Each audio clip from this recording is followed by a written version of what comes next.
2025 সালের মে মাস। দক্ষিণ এশিয়ার আকাশে যেন যুদ্ধের ঘন ঘটা। নরেন্দ্র মোদীর খুব ইচ্ছে হলো বাঘের লেজ দিয়ে কান চুলকাতে। পাকিস্তানের ওপর অপারেশন সিন্দুর নাম দিয়ে নারী নেতৃত্বকে পাঠালেন রাফালের মতো ফাইটার জেট দিয়ে। উদ্দেশ্য পাকিস্তানের কপালে সিঁদুরের লাল হলকা এঁকে দেয়া। কিন্তু বিধি বাম।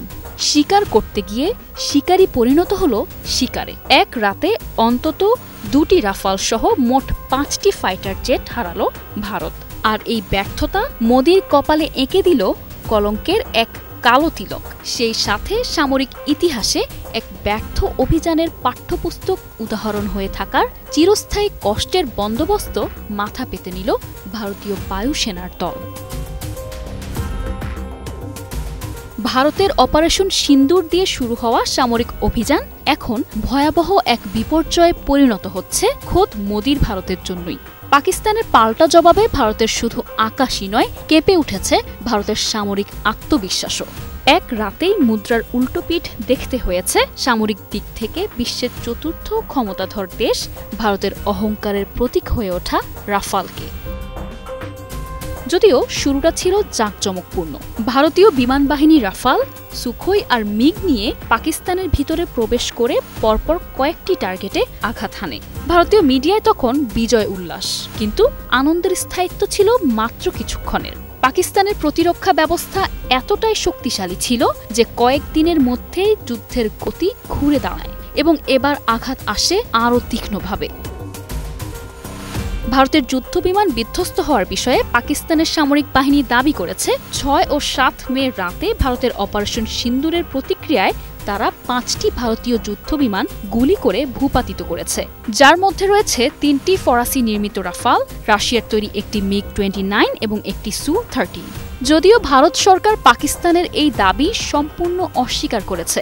তাদের দাবি পাকিস্তানের পক্ষ থেকে প্রচারিত রাফাল বিধ্বস্ত হওয়ার ছবি পুরনো এবং বর্তমান সংঘর্ষের সাথে সম্পর্কিত নয়। পাকিস্তান দীর্ঘদিন ধরে তার বিমান প্রতিরক্ষা ব্যবস্থায় আধুনিকায়ন করেছে। বিশেষ করে চীন থেকে আনা JF-17 ব্লক 3 যুদ্ধবিমান এবং HQ-9B মিসাইল ডিফেন্স সিস্টেম তাদের প্রতিরক্ষাকে আরও শক্তিশালী করেছে।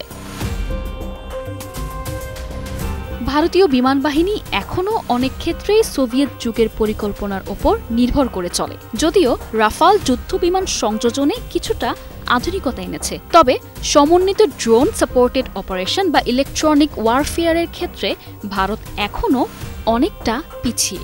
পাকিস্তান যুদ্ধক্ষেত্রে সফলভাবে ড্রোন ও সাইবার হামলা একত্রে ব্যবহার করেছে, যা ভারতের জন্য বড় চ্যালেঞ্জ হয়ে দাঁড়ায়। ভারতের জোরালো সামরিক পদক্ষেপ আন্তর্জাতিকভাবে সমর্থন পায়নি। পাকিস্তান তাদের পাল্টা হামলাগুলোকে আত্মরক্ষা হিসেবে তুলে ধরেছে এবং মুসলিম বিশ্বসহ বেশ কয়েকটি শক্তিধর রাষ্ট্র তাদের পাশে দাঁড়িয়েছে। আর এদিকে আন্তর্জাতিক চাপের ফলে ভারতের বিমান বাহিনী অনেক ক্ষেত্রে পূর্ণ ক্ষমতায় আক্রমণ চালাতে পারছে না। থেকে শিখরে বিশেষজ্ঞদের মতে পাকিস্তানের অভ্যন্তরে সঠিক গোয়েন্দা তথ্য না থাকায় ভারতের বিমান বাহিনীর কিছু হামলা লক্ষ্যভ্রষ্ট হয়। এতে শুধু ব্যর্থতা নয়, আন্তর্জাতিক সমালোচনাও আসে, বিশেষ করে বেসামরিক এলাকা ক্ষতিগ্রস্ত হওয়ায়। যুদ্ধকালীন সময়ে পরপর বিমান হারানো যে কোনো বাহিনীর মনোবল ভেঙে দিতে পারে। আর এদিকে পাকিস্তানের প্রাথমিক আক্রমণ প্রতিহত করার পর দ্রুত পাল্টা আঘাত এবং ড্রোন হামলার মাধ্যমে চাপ সৃষ্টি করে মনস্তাত্ত্বিক যুদ্ধে এগিয়ে গেছে। আর এতে করে ভারতীয় বিমান বাহিনীকে রক্ষণাত্মক ভূমিকায় যেতে হয়েছে।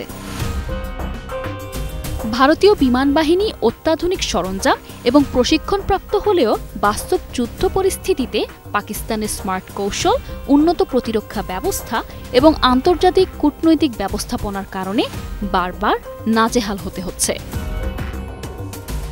ভবিষ্যতে এই ধরনের পরিস্থিতি মোকাবেলায় ভারতকে বিমান প্রযুক্তি, ইন্টেলিজেন্স এবং যৌথ অভিযান কৌশলে আরও উন্নতি আনতে হবে। নিশা আলম, নিউজ ডেস্ক, 21 টেলিভিশন।